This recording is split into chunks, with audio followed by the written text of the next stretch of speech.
Lights and laser beams coming up.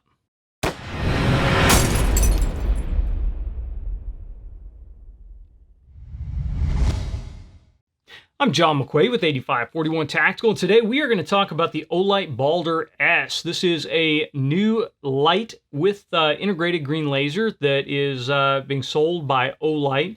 They are releasing it on the 26th, which should be when you're watching this video, and they have a 45% off sale that is running until the 30th. So this is part of their little sales push. We try not to do too many of these because it wears you guys out, and a lot of you are just not interested in Olights at all. But we're also going to talk about why you might or might not want a laser on your handgun. So make sure you stay tuned for that. Now, Olight did send out the BALDR-S to us, but they also had a little bit of a flub with the shipping, and so they ended up having to send a second one out because the first one got lost in shipping. Imagine that, right? So thankfully the replacement showed up, but then after the replacement showed up, the original arrived as well. So we have two of them. I definitely do not need two of them, so we are giving away a brand new BALDR-S. So we will scan the comments, and on July 30th, I will pick a winner, and we will send it out to you. So make sure you're subscribed, and make sure you post a comment down below, and tell me what kind of gun would you put this on, and we'll pick the best comment down below and send you the light. So let's get on to it. Let's talk about the BALDR-S first, and then let's talk about lasers on handguns. So this is a compact weapon light. The stated output on it is 800 lumens. Unfortunately, I don't have any way to really test lumens, so we just have to kind of roll with the claim. And they claim that it's got about 130 meter throw, which they actually printed on the box, 130 meter throw. I don't know how they're gauging that because we took it out to the range, and there's no way I'm identifying targets at 130 meters with this weapon light, so that's really a misnomer. But I don't really see this as a carbine, a good application on a carbine light. I really want a whole lot more throw and a whole lot more power on a carbine, and not a lot of guys are engaging targets at 130 meters with a pistol. So really, this is more of a close-in solution, across the room, social distance kind of handgun light. It is actually a little bit lower output than I would prefer for a duty light. I'm running a Surefire X300 Ultra on my duty handgun. I have also in the past run a Streamlight TLR1 HL, and those I think are kind of the baseline for light output for a duty handgun, where you may be dealing with situations outside up to 50 yards, etc. So this guy is a little bit too low power for that, but you get a much more compact weapon light. So there are pros to that.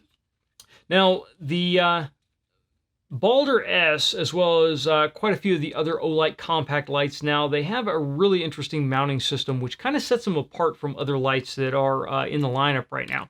They do use a throw lever, so we do have a throw lever on the shooter's left of the light, but they have this little sliding stage on top here. So I'm using a SIG P320 M17, and I have a Trijicon HRS mounted on top of here. And I have a Picatinny rail on the dust cover here with 3 different slots in it. So that gives me a couple of options on where I can mount this. So it allows me to either go on the closest slot here, and I can lock it in. And then I can slide the light back so that the paddles are right in front of the trigger guard, and then lock it down with the throw lever so it's now locked in and the paddles are right where I want them, so that they are a nice easy reach for my support side thumb. Now, if I didn't have that closest notch there, if I was in a handgun that had a notch that was a little bit farther out, I can slide it on there and still slide it back, lock it down, and the paddles again are right where I'd expect them. Same still, if you have something that's farther out, slide it back and lock it down. What that means is you have a great option on where to slide this. So the paddles end up in the perfect position on a huge variety of handguns.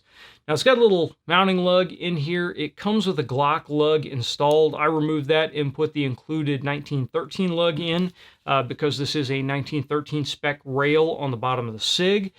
So that gives me the ability to fill that lug or fill the recess with the lug and gives me a little bit less movement under recoil. So it's best to match the lug to the correct application. However, the Glock lug also fits in 1913 rails, so it would snap on here right out of the box. This just gives us the chance for the best performance out of the setup, since we are relying on the Olight to do some aiming functions for us. Now, if I'm given the option here, I will put it in the middle lug and lock it down. That seems to be the best overall for stability for it, but there's really not a wrong answer on this. You just have a lot of versatility on where you can mount that at. Now, Olight did improve the mounting system by adding 2 set screws in here. So once you get it dialed into where you want, you can take the included Allen key and you can tighten down these set screws, and that locks out the mounting system so that it doesn't slide anymore, and you get a firm lock in. So you don't have to worry about accidentally bumping it a click one way or a click the other and throwing your point of aim off with the laser. Now the laser does come out of a port. It has an aperture in the reflector of the light, and you have your elevation and your windage adjustments here on the side. They do work with the included Allen key. They are recessed. There's no chance that you're going to bump them, but there really aren't any discernible clicks on it. So that is something that you just kind of have to work by feel, and I'll tell you about how I line up the laser here in just a few minutes when we talk about zeroing.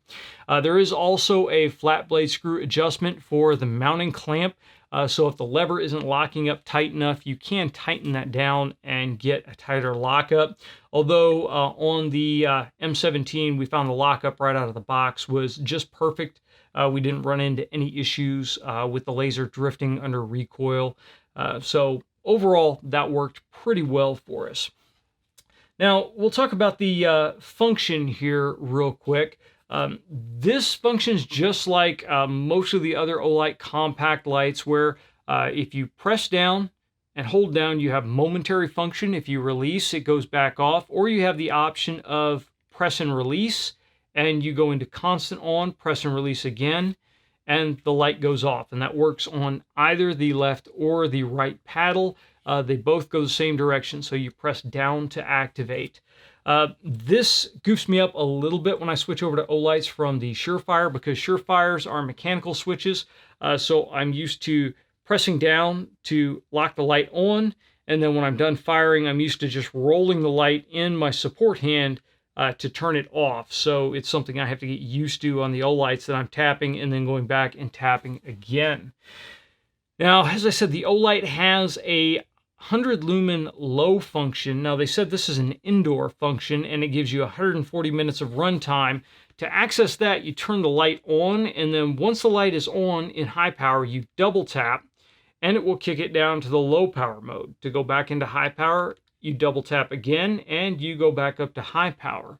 If you are on, click it into low, and then turn it off. When you come back on, you are still back in low.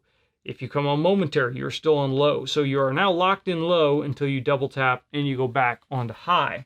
Now again, they said this is a indoors mode. Honestly, I think it's just so they can boast 140-minute runtime on a light that does not have the greatest runtime at high power.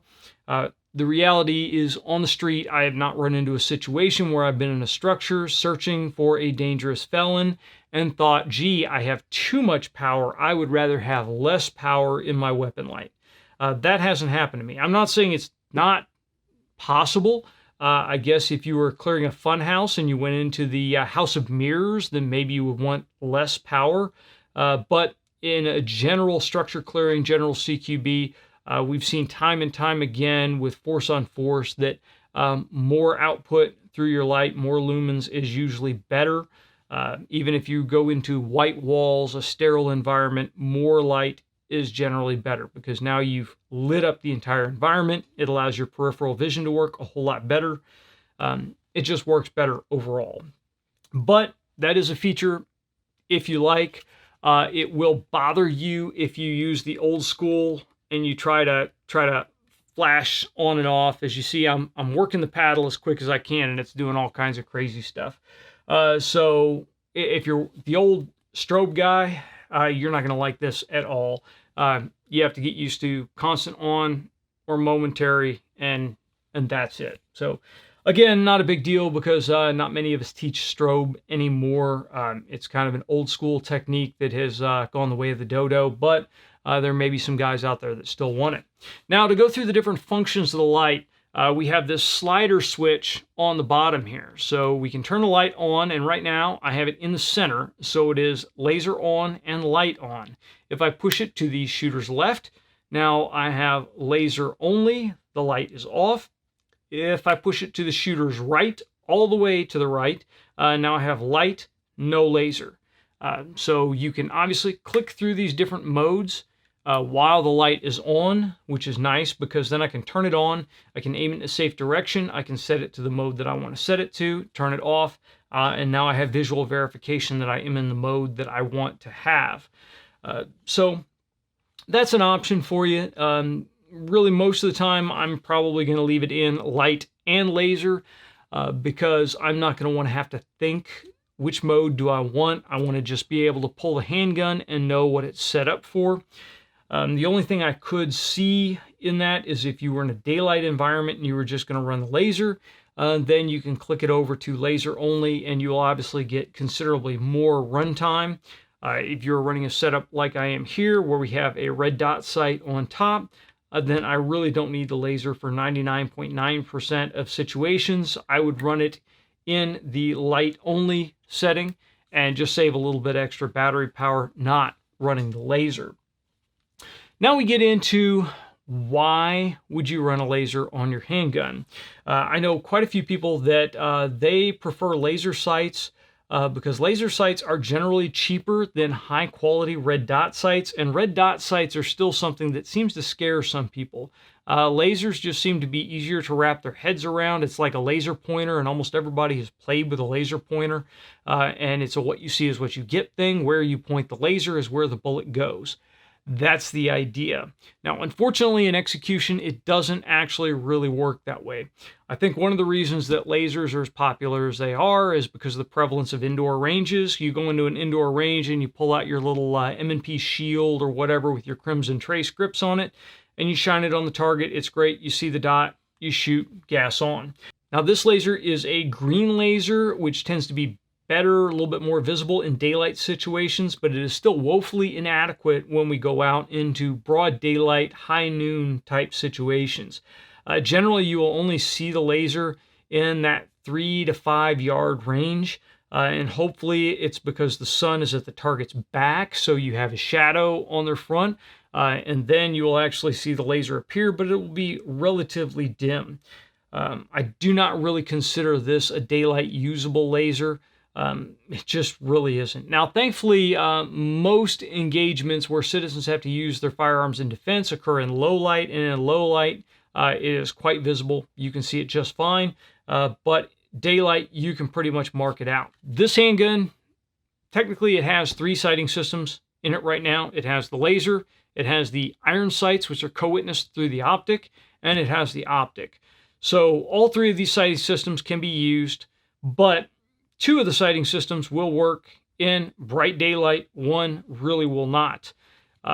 The iron sights are there as a backup. The optic will work in pretty much any lighting condition you run into.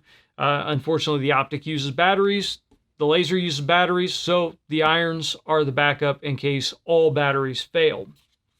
Now, the battery life of the BALDR-S is a concern if you're using that as a primary sighting system because you are going to burn that battery out fairly quickly if you're running it on 800 lumens, and then your green laser is going to get very, very dim until you finally lose it.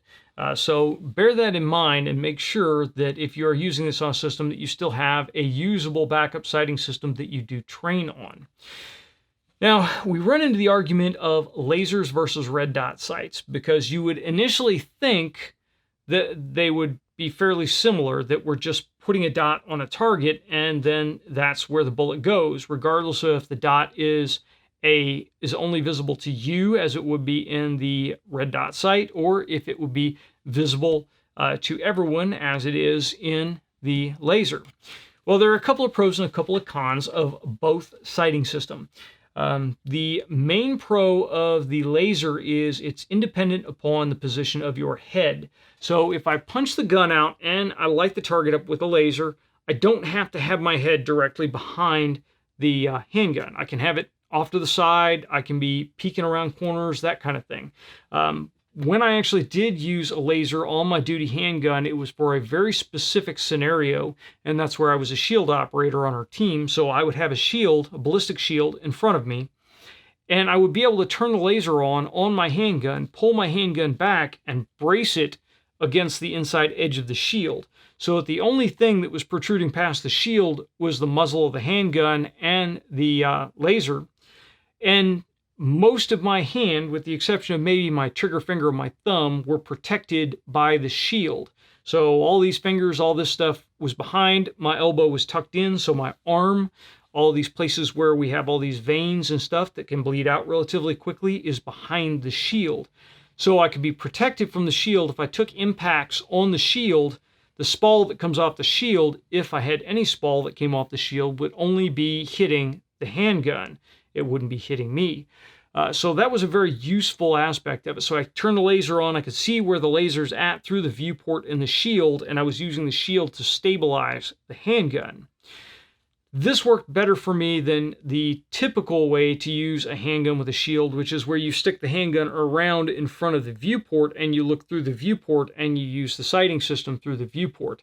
That leaves my arm exposed. If I take rounds into the shield, I'm probably going to get hit in the arm, and while I'm probably going to survive it, and the shield still works for my teammates behind me, it's just really not a good situation overall. So that is where a laser works very, very well. The other situation where I found that lasers work very well is the psychological effect of them. Now, there's a certain Instagram personality that likes to wear skinny jeans and dance around on a range, and I've seen him mentioned several times that lasers have no psychological effect. And this amazes me because I don't know how many people in the real world he has pointed lasers at when they're attached to loaded firearms in a criminal situation. But I can tell you from firsthand experience that there is a psychological impact that comes from pointing a laser that is attached to a loaded firearm at a violent criminal. It tends to gain compliance a little bit quicker. Now, that isn't an effect that can be 100% relied upon. Different criminals have different mindsets. They have different experience levels. So it's not something that just you're going to gain instant compliance all the time. But I have seen effects where they don't want to comply, and we're pointing loaded firearms at them, and then you turn the laser on and you put the laser right where you expect the bullet to go, and now all of a sudden you gain compliance. I think there has something to do with the intimacy of seeing exactly where that bullet is going to go, and that causes them to gain compliance. Now, it doesn't work in all situations, obviously. It depends on what situation the suspect is in, but if you're face to face and you put a bright green dot on somebody, they're going to notice that there's a laser dot on them. They're going to look down and go, oh, wait a minute, I'm going to think about this now. And again, I have seen it gain compliance a little bit quicker than without. Again, do not count on this effect. Do not plan on this effect. Just accept it as a benefit if it occurs, but have a plan to function if it does not. Because in the same vein, we have had situations where a experienced criminal doesn't react to it at all, and we have to go to other options to resolve the issue. That brings me to another point. Putting a laser on a handgun does not now give you more leniency to point a loaded weapon at people that you would not be allowed to point a loaded weapon at otherwise. You still have to abide by the same rules, the same laws, and pointing a loaded weapon at someone is not something to be taken lightly. So we have to think about that. So that's just a little bit of my experience with it when I was running a laser on my handgun. I no longer run a laser on my handgun, primarily because I am not a shield operator anymore, so there is no reason for me to have to use that braced around the side. I run an optic on my duty handgun, so it's really not something that I need the laser for. In my experience, a red dot sight is superior to a laser in all except that shield operation point. The red dot sight, the phenomena basically works this way. With the red dot sight, I'm taking that dot with me wherever I go. So if I'm aiming at a 100-yard target, I know where the red dot's at. If I'm aiming at a 10-yard target, I know where the red dot sight's at. It is basically in the same plane of focus as my eyes wherever we go. The laser varies in intensity depending upon what target you're on. So if I'm pointing the laser at a 2-yard target, that laser dot is going to be really bright. It's going to be really close up. I'm going to see it really quickly. If I move over and now that laser drops past the target and it's going out 100 yards, it's going to be very dim and very difficult to pick up. So now when we present the handgun and we drive it out, we have issues with figuring out where the dot is to give us a visual reference to drag it over to where we want it on the target. You don't have that with the red dot. When you drive the gun out, the red dot is large and in charge right in front of your face. It makes it very easy to move the red dot onto the target. So red dots are just way faster to pick up, way faster to get on target. And I find they're way faster to recover from recoil. So when I fire and the dot bounces up, it's a whole lot easier for me to bring the dot back down, pick up the target, and fire my next shot than it is with a laser.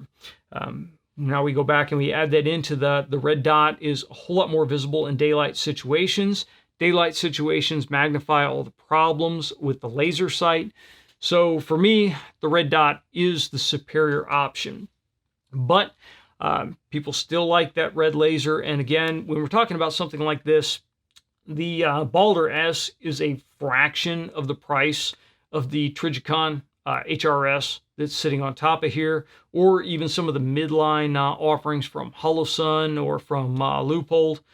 So lasers are a whole lot cheaper, and I think that's one of the reasons that they are a whole lot more popular. But if you decide to go with a laser, make sure you are still training with those iron sights, and make sure that you know what environments your laser is going to work and what environments it's not going to work in. So that is that's the overall idea there. Now I'll give you a little added tip when you are zeroing the laser. We'll talk about height over bore real quick here. When you notice the barrel of the M17 is right here, my red dot sight is mounted right on top of it. So I really have a very small height over bore to go from the red dot to the barrel where our bullet's coming out. So that means when I'm zeroing the gun, it is really less picky on what range that I zero at. I will typically zero these handguns for about 25 yards. Sometimes I'll go out to 50 yards when I'm zeroing RDSs, but 25 to 50 is a good spot to be in for them. You can obviously zero them in the daylight just fine. The problem is zeroing a laser in the daylight can get a little sketchy. You generally need reflective targets to be able to see the laser very well if you're getting out to that 25 and 50 yard. So you may see guys get this tendency to pull the target back in really close in the daylight and zero really close. Well, the laser on the Olight here comes out right at the top of the reflector. There's an aperture at the top of the reflector, so you have a significant height below the bore that the laser comes out. So if you decide to zero really close in, you're making this really steep angle from the laser to that point of impact. Well, that's fine right up to that point, but then when we cross through that, that laser is going to still be going up and the bullet is still going to be going down. So now if we put that laser on target at 25 or 50 yards, that bullet is going to hit way low.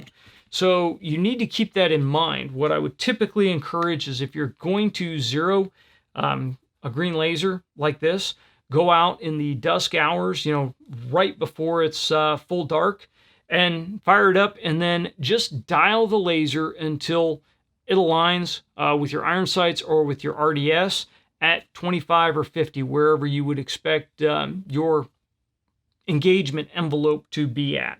That really will save you a lot of ammunition getting it zeroed, but you can dial it in, you're good to go. Now, the added benefit of that is if you take the laser off, put the laser back on,